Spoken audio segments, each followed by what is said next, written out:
Hello BookTube and welcome to Weekly Reads. This reading week has been a mixed bag. It started off great, but the past 2 days have been a bit disappointing. So let's get started. So the book that I spent most of this past week reading, and I started last Friday, is Children of Ash and Elm, A History of the Vikings by Neil Price. This is a big, wonderful, updated history of the Vikings that takes an archaeological approach. Neil Price is an archaeologist, and a lot of the history is rooted in the result of archaeological excavations and investigations. And a bit of information from the sagas and mythology and stuff like that. But for the most part, it's rooted in archaeology. And the book is really good, quite enjoyable. Particularly the second and third parts, when the book is a bit more history than just sort of laying the groundwork that part one is. So very similar to The History of Bhutan by Karma Funsho, in that sort of the first few chapters, which are geared towards world building, like setting the scene, setting the cultural disposition of the people, that sort of thing. It's a bit dry, a bit boring, honestly, but once the history proper begins with part two, the story, though, the book does pick up quite a bit and becomes really enjoyable. But there's so much interesting information about the Vikings in this book that's very fascinating and also surprising. Things I didn't know about the Vikings, so that was really good. So highly recommended if you are interested in the Vikings.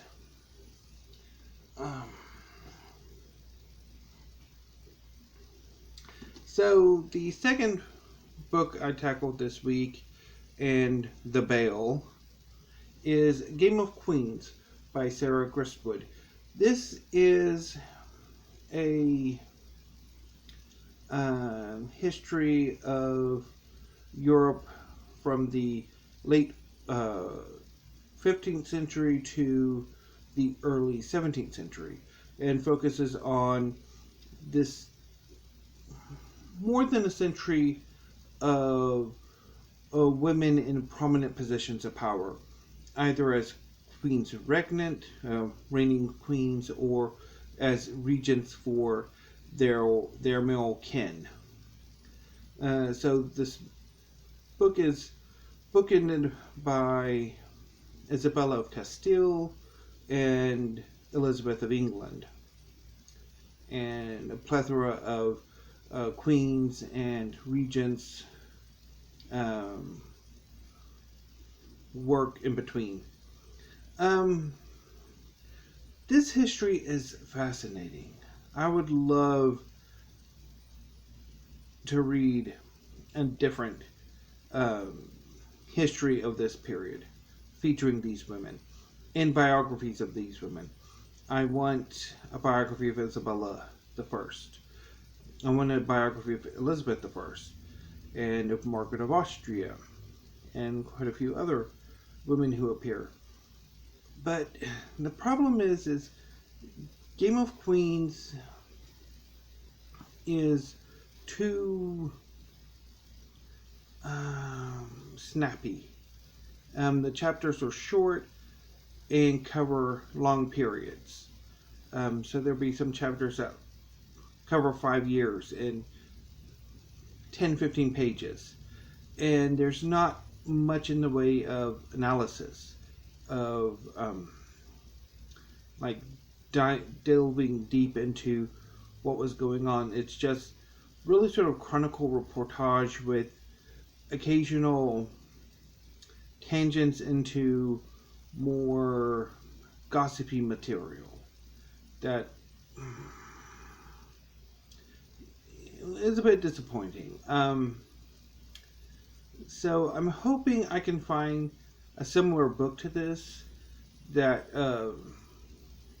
covers the same period with the same cast of characters that's better. So if anybody has any recommendations, please let me know. And I'll hunt on my own. But anyway. Now that was disappointing. Doubly so because I'd hoped to finish Game of Queens tomorrow. But it's not going to happen. So my reading week next week is going to be a bit interesting. Even though I do prefer to finish what I read over the course of a reading week, but I learned to really not be so precious about that. So this upcoming reading week is going to be interesting. On Sunday, I have the 4 Children of the Apocalypse coming over. It's Death's birthday. He's going to be 5. So me and my mom will be watching him and his siblings while their parents put together Death's birthday present, which might take a bit of work. So they'll be over here for a few hours, which will pretty much make any reading quite difficult. Because I'm going to spend more time interacting with the 4 Children of the Apocalypse. And then on Tuesday, Feynman has a doctor's appointment. So again, we'll be watching Pestilence, War, and Death during that period. And that's during the afternoon when I read. So this reading week is going to be a bit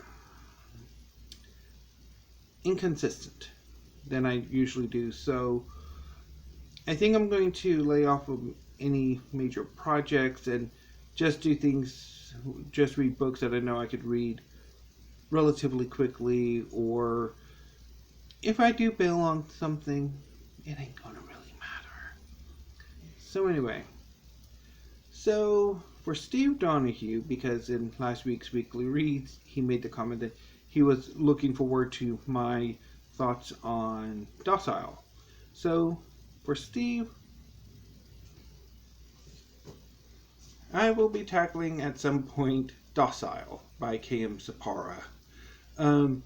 Again, this is a near future dystopian science fiction novel in which debt slavery is a thing, and the main character is put into debt bondage, and his owner decides to do things with him. I have a lot of trepidation about this book, so we'll see what I make of it. For good or ill, it might be entertaining, so we shall see how I get on with this book. So I'm going to hold this for a bit, and maybe I'll be able to show another thumbnail to let Steve know to maybe expect it, or I guess I'll Voxer him or email him to let him know. So anyway, that's first on the agenda. Also, Rick McDonnell did the BookTube spin today, and while I didn't do a proper video because my initial list I wasn't happy with, I was thinking of doing a Bell Redemption. I know, I really shouldn't.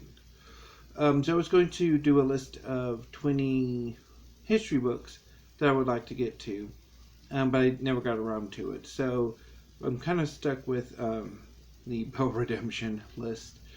And there's an irony to this. Because the last book spin which was number 1, and this spin, which was 20, both fell on the same book. Burnt Sugar by Avni Doshi. This is a story of Antara, who has to care for her increasingly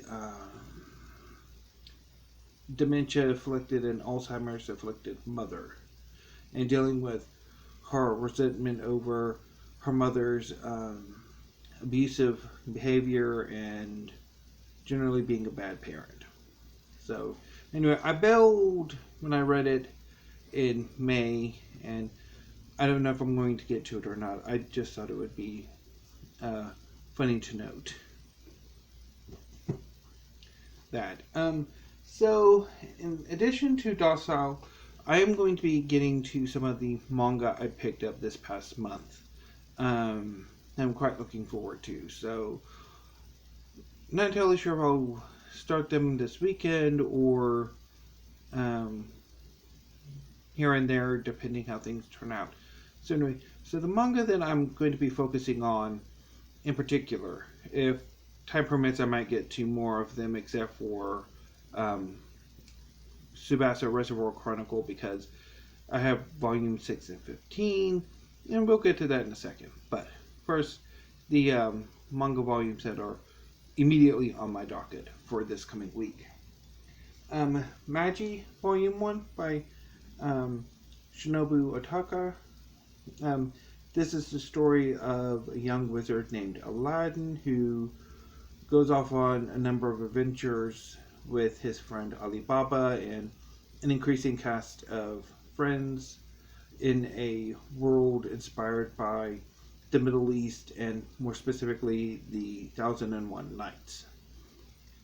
I will also be reading Shinobu Otaka's current series, Orient. In this story, demons have conquered Sengoku period Japan, and the main character Musashi and his friend Kojiro wish to join a group of warriors that have the power to slay demons, and they seek to free Japan from the demonic occupation. Quite looking forward to it. I've dipped into Orient and Magi. I really like what I've seen. I'm also planning on getting to Volume 1 of Eden Zero by Hiro Mashima. He is the author of my favorite manga of all time, Fairy Tail, and this is his current series. He's also the writer and storyboarder for the Fairy Tail sequel, 100 Years Quest. But in Eden Zero, this is the story of a young man named Shiki who wants friends. He lives alone on this planet populated by robots, and he meets a human girl named Rebecca, and they eventually become friends, and they travel across the universe together in a starship. Looking forward to it. I'm also planning on rereading Volume 1 of Bleach by Tite Kubo. This is the story of Ichigo Kurosawa, a high school student in Japan who can see ghosts, and one day he meets a Shinigami called Rukia who's fighting a hollow. They are corrupted ghosts, and through circumstances, Ichigo is given or takes Rukio's power and becomes a substitute Shinigami, and his adventures begin from there. I'm also planning on getting to Toilet Bound Hanako-kun by Aidalro. This is the story of a young girl, I think she's in the equivalent of either early high school or middle school, whose school is probably the most haunted place in Japan in this setting, if not one of the most. And one of those ghosts is a ghost bound to a toilet called Hanako. And if you go to Hanako's toilet and do a particular ritual, they'll appear. And um, in the legend, Hanako is a female spirit, but in this situation, Hanako is actually a boy, and Hanako will grant a wish, and their adventures proceed from there.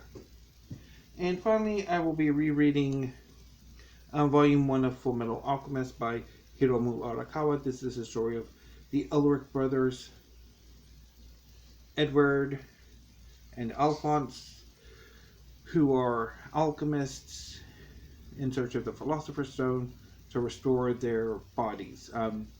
When they were younger, they performed human transmutation in an attempt to bring their mother back from the dead.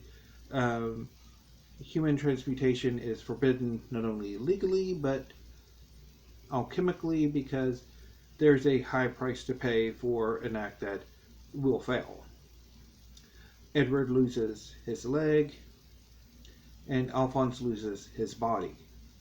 In order to save Alphonse, Edward sacrifices his arm to attach Alphonse's soul to a suit of armor. And they go in pursuit of the Philosopher's Stone because the Philosopher's Stone can bypass the laws of alchemy, of equivalent exchange. As they pursue the Philosopher's Stone, they discover the cost of producing Philosopher's Stones, and that there's an ancient conspiracy that seeks to destroy the world, and also has its sights set on the Ulrich brothers, as well as several other characters who appear throughout the manga, also alchemists. So that's my reading plans for this coming week. And if I have time, I'll get to some of the other manga I picked up. So, yeah. So I did my haul video today, and I mentioned that in my Tsubasa order, there were going to be 3, because I initially was going to order Volume 1 of Tsubasa by Clamp. And while I was looking at the particular seller's site on Libris, I saw that they also had 2 other volumes of Tsubasa. So I'm like, yay! I can get 3 volumes, because Tsubasa is one of those mangas that I'm most interested in completing, because I really enjoyed what I read of it when I read it a few years ago. But when I got the order in, only 2 of the books were there, volumes 5 and 6. And so I contacted the seller, and they quickly resolved it. It seems the first volume had actually already been sold before I ordered it, and it just hadn't been taken down from Libris. And they forgot to sort of let me know and to refund the particular book. So I'm going to go ahead and pick up another volume of, volume 1 from a different seller, and also probably at some point pick up a few more books from this particular seller, because I do love how they ship their books. Not necessarily the books progress through the United States postal system, because it'll show up in the regional, like the local post office, and then it kind of disappears. It's like it does not get updated until it arrives in Dallas. And then it takes a bit to actually get from Dallas to me. But anyway. But I mean, I do really enjoy the seller. I've bought a few things from them. And, I mean, yeah. I mean, it's disappointing, but yeah, I mean, these things happen. And there are a few books that they have that I'm wanting, so I'm going to continue to buy with them. So anyway, outside of books and book buying, I also read episode 3 of Loki, or watched episode 3 of Loki. Episode 3 is not as good as the first two. I mean, it's mostly Loki having a bit of an adventure with his variant counterpart, Sylvie, who is a combination of Lady Loki in the comics. After a Ragnarok, Loki returned in a female form that I think he stole from Sif. And so for a few years, Loki was Lady Loki, and then reverted back to his male form before he was killed, and then later resurrected as a kid called Kid Loki, and then later teen young adult, which is Loki's current form now. But anyway, so this version of Loki in the MCU is a combination of Lady Loki as well as, I'm thinking, the two enchantresses, Amora and Sylvie Lushton. So Amora is an Asgardian, probably, I think, a variation on Idun, or another Asgardian who was never named, given the sort of not quite appropriate Amora, but I'm thinking she's Idun. And then Sylvie Lushton, who is a human who lived in Broxton when Asgard appeared over Broxton and received her powers from Loki. So I'm thinking this, the female variant of Loki, and Loki is sort of a combination of the Lady Loki and the two enchantresses. So anyway, which is cool, but I thought the episode was disappointing. It just kind of I don't know, I didn't really like episode 3. So hopefully the next episode is going to be good. But anyway, is there anything else? Not thinking so. I'm going to try to do some more, like watching Netflix and stuff, and I'll report back if I do. Although there's a lot of booktube that I need to get to, because this has been a busy week, and I haven't gotten as much booktube or YouTube read as I would like, and of course we have things to do. So anyway, booktube, I'm going to go ahead and sign off for now, and hope everybody has a great evening and weekend, and until I see you next week, stay safe.